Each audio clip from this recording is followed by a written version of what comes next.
Therapeutic cloning is also known as somatic cell nucleus transfer, and it's used by taking an egg cell and removing the nucleus and replacing it with the nucleus of a somatic cell of a sample, such as a skin cell or a tissue sample. And then it is stimulated to induce division, and then it begins to clone and create a blastocyst, where 4 to 5 days later, the stem cells are eventually extracted for use. Research.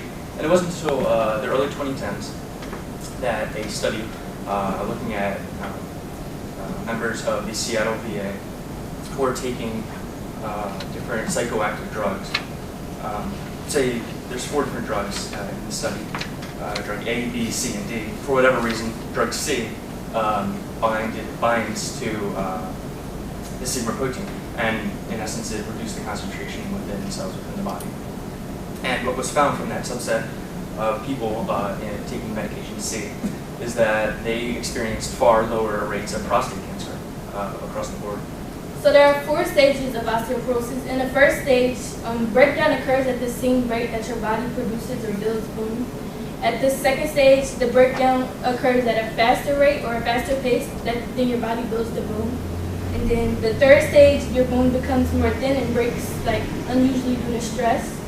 In the last stage, your fractures continue and the pain increases of the osteoporosis. A current base gene that's being used to insert into the viruses is MDA7.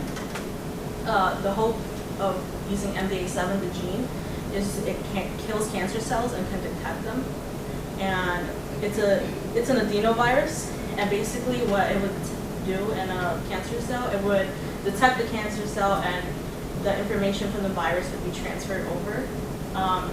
And so the cancer cells will be detected and killed, and this could basically, the MDA would be inserted into a cancer patient's cells, and the cells would be inserted back into the patient.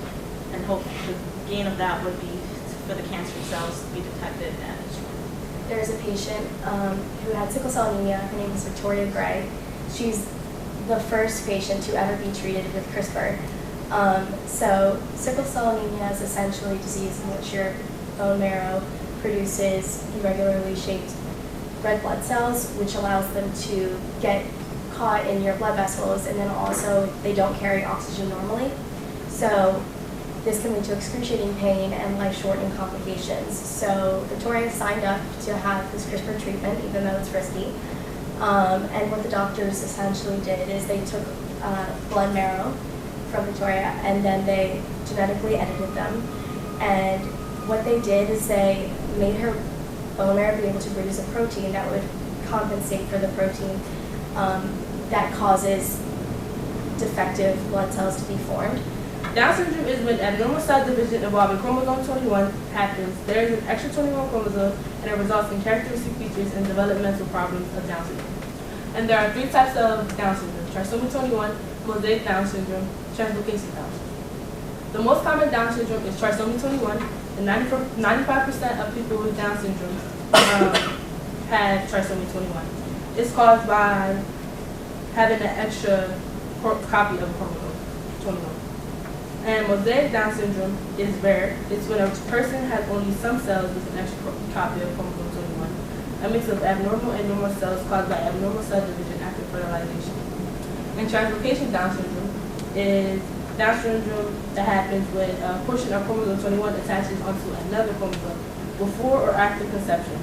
People with this type of Down syndrome have the usual 2 copies of chromosome 21, but they also have additional genetic material from chromosome 21 attached to another chromosome. Some studies have come out that have shown that the influence of social cultural factors on pain management, and so this connects to sickle cell disease, since studies have shown that when sickle cell disease patients, adults, come into the emergency room to be treated for something like a pain crisis, healthcare professionals will sometimes not believe their pain and think they're exaggerating it, and that they're exhibiting drug-seeking and addictive behaviors.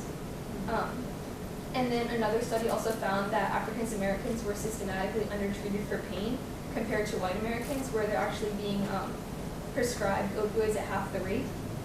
And in addition, there was another study put out by the University of Virginia looking at the connection between racial bias and false beliefs about biological differences between people about different races. And they actually surveyed people, and they rated that African Americans had a higher pain tolerance, which there's no research to back that up. It's just, and this just shows how implicit bias contributes to racial disparities in pain assessment and treatment, and how the opioid epidemic and sickle cell disease are connected.